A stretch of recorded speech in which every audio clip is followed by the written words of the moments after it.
Highway का petrol pump. रात के 2 बज रहे थे। रिया अपनी कार से वीरान हाईवे पर अकेली गाड़ी चला रही थी। मूसलाधार बारिश और धुंध के कारण सड़क पर कुछ भी साफ दिखाई नहीं दे रहा था।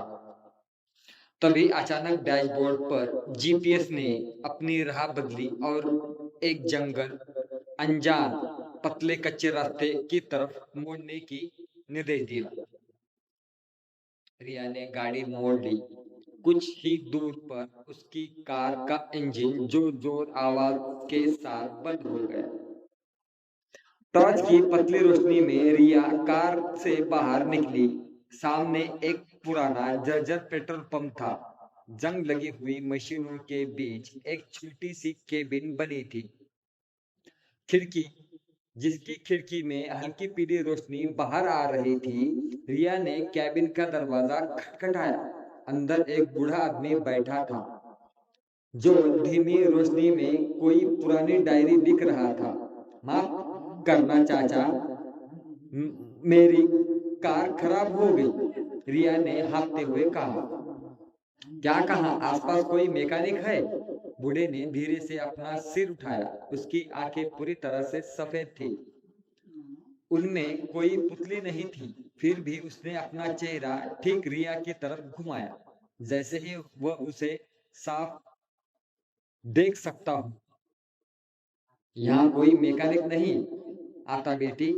उसका उसकी आवाज इतनी सूखी थी कि जैसे सूखे पत्ते रगड़ रहे हो।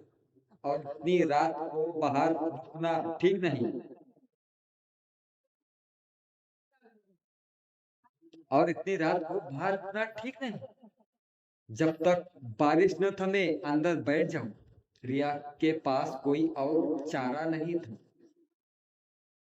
वह केबिन के कोने में रखे एक पुराने सोफे पर बैठ गई।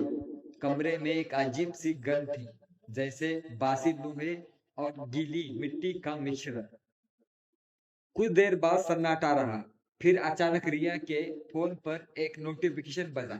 नेटवर्क का एक सिग्नल आ गया था। रिया ने फोन देखा। जीपीएस मैप पर उसकी लाइव लोकेशन अपडेट हुई थी। स्क्रीन पर बड़ा बड़ा लिखा आया, 30 साल पहले बंद हो चुका पुराना पेट्रोल पंप दुर्घटना संभावित क्षेत्र। रिया का दिल जोर जोर से धड़कने लगा। उसने झिझकते हुए गूगल पर उस जगह का नाम सर्च किया। स्क्रीन पर एक पुरानी अखबार की कटिंग खुल गई। 1996 में भयानक दुर्घटना, पेट्रोल पंप के केबिन में आग लगने से एटेटेट एटेटेट की जलकर मौत। आखिरी समय तक किसी मदद का इंतजार कर रहा। आखिरी समय तक किसी मदद का इंतजार करता रहा।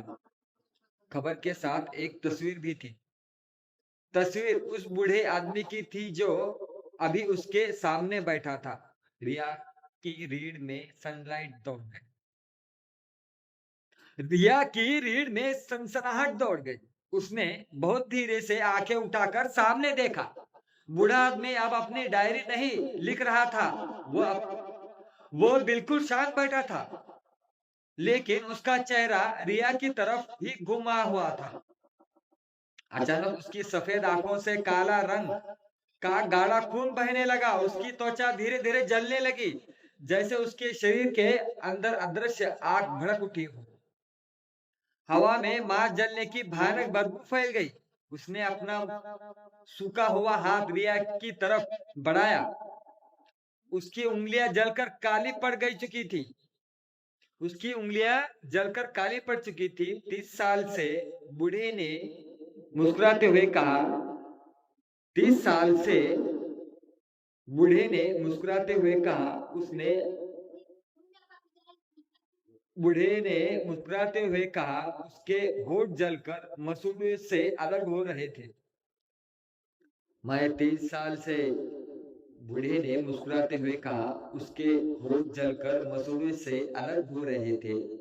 30 साल से किसी ने मुझे मदद नहीं मांगी थी। 30 साल से किसी ने मुझे मदद नहीं मांगी। अब तुम यहाँ से कहीं नहीं जाओगे। केबिन का दरवाजा अपने आप जोरदार आवाज के साथ बंद हो गया और ताला लग गया। चला मित्रांनो, कहाणीचा समज लाईक करा, सबस्क्राईब करा, कमेंट करा, शेअर करा मित्रांनो. कहाणी कशी वाटली आम्हाला नक्की कळवा. कमजोर दिल के ना देखे, कमजोर मनाचे अजिबात पाहू नका, लांब लांब. तर मित्रांनो, कमजोर मनाचे अजिबात पाहू नका, कमजोर दिल के ना देखे हे आमच्या कहाणीमध्ये पहिलं मित्रांनो. चला मित्रांनो, काल्पनिक कथा कोणत्या गोष्टीचा किस्सा काही संबंध नाही मित्रांनो. लाईक करा, सबस्क्राईब करा, कमेंट करा, शेअर करा. बाय बाय मित्रांनो. बाय. कमजोर दिल के ना देखे. हा व्हिडिओ तुमच्या मनोरंजनासाठी बनवला गेलेला आहे मित्रांनो. चला मित्रांनो, लाईक सबस्क्राईब कमेंट करा, जरूर करा मित्रांनो. Bye bye.